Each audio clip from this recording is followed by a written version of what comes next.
Cette conférence de presse a pour objectif essentiel de vous informer sur la situation concernant le code électoral. Vous vous rappelez que depuis 2010, depuis l'arrivée de M. Alpha Condé au pouvoir, nous ne sommes jamais parvenus à organiser des élections non seulement à temps, mais dans les conditions conformes à la loi. Nous avons, nous, en tant que parti, en tant que FDG, nous avons payé long tribut pour l'obtention de l'organisation de ces élections. 74 de nos jeunes sont enterrés dans un cimetière à Bambetta. Dans tous les pays africains, les élections sont organisées normalement, conformément à la loi. Il y a certains pays comme la Côte d'Ivoire, depuis que M. Alassane Ouattara est au pouvoir, il est quand même parvenu à organiser les élections 2 fois. Et malheureusement, ce n'est pas le cas de notre pays. Nous avons obtenu un accord le 12 octobre 2016. Vous savez dans quelles conditions l'accord a été signé. Dans un premier temps, le chef de l'État lui-même s'est engagé en disant que non seulement il allait respecter l'accord, mais il allait aussi demander aux institutions de respecter le contenu de l'accord. Il y a un comité de suivi qui a été mis en place. Ce comité de suivi a travaillé avec le ministère de l'Administration du Territoire.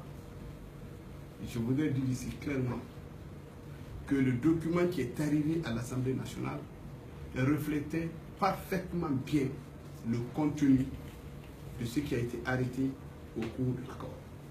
Donc le problème, ce n'est pas au niveau du ministère de l'Administration du Territoire, parce qu'ils ont envoyé un document qui respecte l'engagement qui a été pris. Un accord politique signé devant le Premier ministre avec l'opposition de la mouvance et les partenaires au développement. Nous avons pensé que le rôle de l'Assemblée, c'était d'amender ce code électoral, l'adopter et le faire voter. On s'attendait à ça, vous savez, les problèmes qu'il y a eu, les discussions qu'il y a eu. Malheureusement, nous constatons qu'il y a des blocages. Nous constatons vraiment de la part de la mouvance un manque de volonté d'aller à l'application de ces accords. Nous avons nos représentants au niveau de cette commission des lois. Ils vont vous expliquer, prendre en compte, les éléments qui sont là. Mais pour nous, en ce qui nous concerne en tant que parti, nous disons que c'est dommage. C'est dommage, nous ne sommes pas très surpris. Parce que nous sommes en Guinée, nous savons tous qu'aucun accord politique n'a été respecté dans ce pays. On nous a fait perdre de temps parce que la mouvance est restée dans la même logique. Créer des conditions pour bloquer complètement l'accord. Ils n'ont jamais changé d'avis. Il y a eu des propositions qui allaient dans le sens même d'empêcher les candidatures indépendantes. Nous nous sommes opposés en disant que ce n'était pas possible, on ne peut pas organiser des élections dans ce pays et empêcher les candidatures indépendantes. Il y a eu des propositions qui disaient que pour que quelqu'un puisse avoir une candidature indépendante, il faut avoir 5% de l'électorat. La signature de 5%. Nous avons discuté, ce qui a été arrêté, c'est 1%. Je tiens à insister que cette proposition n'est pas de nous, cette proposition était des gens de la mouvance. Alors, ce qui est dommage, qui est regrettable, au moment où nous avons programmé le code électoral, au moment où on s'attend à aller demain en plénière pour aller soumettre ce code électoral, au moment où la commission électorale a travaillé nuit et jour même les dimanches. La mouvance amène une autre proposition de la façon la plus désagréable, désinvolte, comme ça, en demandant à partir de maintenant là, nous avons encore une autre proposition. Cette proposition consiste à dire qu'il faut absolument que le vote soit par liste majoritaire. Ça veut dire tout simplement, ça veut dire que même si on n'est pas allé à l'école, c'est inacceptable. C'est de dire, au cours de l'élection, même si vous avez 10%,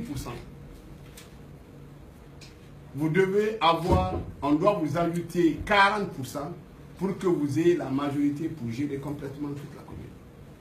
Une proposition qui n'a respecté aucune procédure. Ça veut dire que si vous voulez amender conformément à nos textes de loi à l'Assemblée, vous écrivez au bureau de l'Assemblée, le bureau de l'Assemblée amène au niveau de la commission des lois, c'est examiné et payé. Mais comme ça, la mouvance décide, comme ça, pour bloquer complètement, faire une proposition qui n'a pas de sens, qui ne correspond absolument à rien, qui remet en cause tout le code électoral, qui remet en cause toutes les élections indiennes. C'est ça leur position. Ça veut dire que c'est l'argument qu'ils ont trouvé pour bloquer le code électoral. Ça ressemble absolument à rien. C'est dommage pour le pays, parce qu'on avait tendance à faire croire à la population comme si ce code électoral était un code électoral de l'IFDG. Ce code électoral n'est pas un code électoral de l'IFDG. C'est un code électoral qui a été signé par la mouvance et l'opposition. Ce n'est pas notre code. Donc aujourd'hui, nous sommes dans cette situation. Au vu de tout ça, nous considérons, nous, en tout cas au niveau de notre groupe parlementaire, que ce code ne nous engage absolument à rien. À partir de ces 500-là, nous savons qu'ils ont la volonté de ne pas faire adopter le code. Ils ont la volonté, comme au début, ils n'ont jamais changé de position. Ils ne veulent pas qu'on adopte le code. Donc, ça nous engage à rien. Pour nous, notre présence ne sert plus à rien au niveau de ce processus électoral. Je pense que nous allons purement et simplement nous retirer parce que nous n'allons pas les accompagner pour trouver un alibi. L'alibi, c'est quoi? C'est de dire, on envoie le code, c'est au niveau de l'Assemblée que les députés ne se sont pas entendus. Parce que nous savons que la mouvance agit ensemble. Ça veut dire que celui qui a donné les instructions, il se connaît. Parce qu'ils ne font qu'appliquer ce qui a été donné comme instruction. Et c'est pour cette raison qu'au début, tellement qu'ils n'ont pas été honnêtes, ils ont envoyé un code électoral qui ne correspondait pas à la réalité. Ils ont changé le code le lendemain en disant qu'ils se sont trompés. Donc la volonté, c'était de faire semblant, comme s'ils étaient d'accord pour le code. Ils ne sont pas d'accord pour le code. Donc nous ne faisons qu'un constat. Puisqu'on se rend compte qu'ils ne veulent pas que le code soit examiné, ils ne veulent pas que le code soit adopté, ce n'est pas notre code, ça ne nous intéresse plus. Je pense qu'à partir de maintenant, nous allons demander au gouvernement immédiatement d'organiser des élections conformément au code électoral en vigueur qui demande l'élection purement et simplement. Et c'est ce que nous allons demander. Je vais m'arrêter là pour ne pas être très long et vous donner la possibilité de poser des questions. Nous avons le général Aliou Condé, Célou Baldé et Maître Amadou et Ousmane Gawa qui sont membres de la commission de loi. Ils pourront répondre à vos différentes questions. Je vais m'en arrêter là pour vous donner la possibilité de poser des questions. Je vous remercie de votre bien et de votre attention. Merci.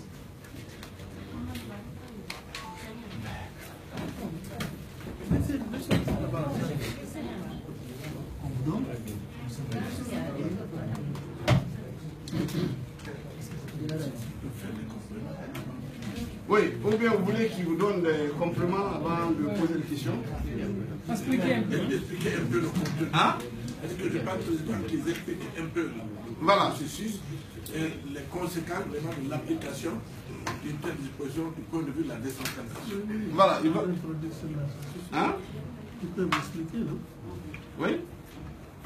Dans ce cas-là, Célou, il faut que tu viennes peut-être ici.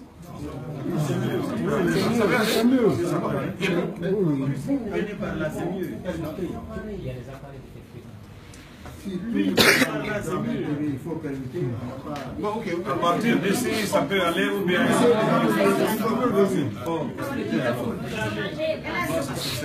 Vous laissez venir comme ça. Vous avez les dictaphones à ce niveau. Alors, venez placer.